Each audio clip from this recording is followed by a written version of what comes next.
Good morning, I'm Jacinda from interest.co.nz. Here's my wrap of what's happened around the world over the weekend. The prudent, steady as she goes budget hasn't shifted the dial for the coalition government.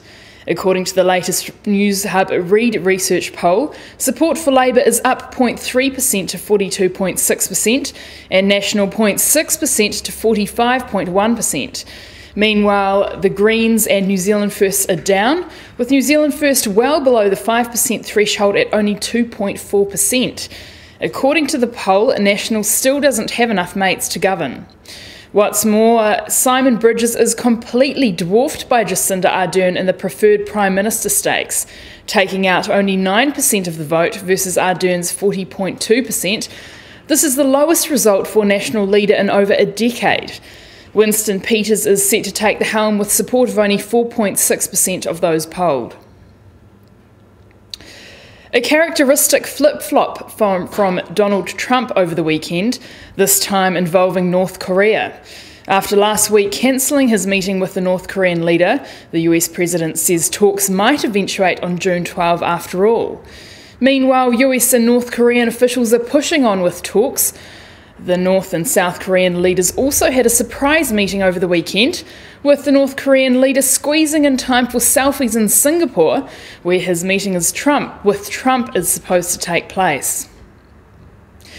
US headline durable goods orders in April have come in weaker than expected, down 1.7% month on month.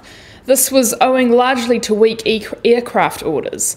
Excluding transport, orders are up 0.9%. Consumer confidence in the US is continuing to slip off the 14-year high seen earlier this year. According to the University of Michigan's survey of consumers' chief economist, consumers anticipated smaller income gains in May than a month ago and a year ago, even though they expected the unemployment rate to stabilise at its current 18-year low. Importantly, references to discounted prices for durables, vehicles and homes fell to decade-year lows. Meanwhile, in Germany, the unexpectedly negative business sentiment we first saw in April has continued into May, although it's at a similar level. The UK's second first quarter GDP reading is unchanged at 0.1% quarter on quarter. Household spending rose 0.2%, the weakest reading in 3 years. Business investment fell 0.2% and construction 2.7%. Looking forward, ANZ economists say markets and policymakers will be looking to the second quarter for confirmation that first quarter weakness was caused by the weather. The US Treasury 10-year yield has fallen another 5 basis points over the weekend to 2.93%. Oil has tumbled a few dollars on talks of increased output from OPEC. The US crude price is down to $68 a barrel, while the Brent benchmark has fallen to $76. Gold has jumped $14 to $1,289 an ounce. The New Zealand dollar has strengthened marginally across the board since this time on Friday.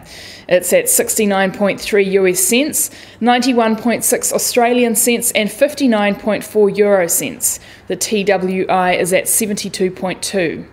Bitcoin is down 4% to $7,600. I'm Jacinda Ardern. Thank you for joining us at interest.co.nz.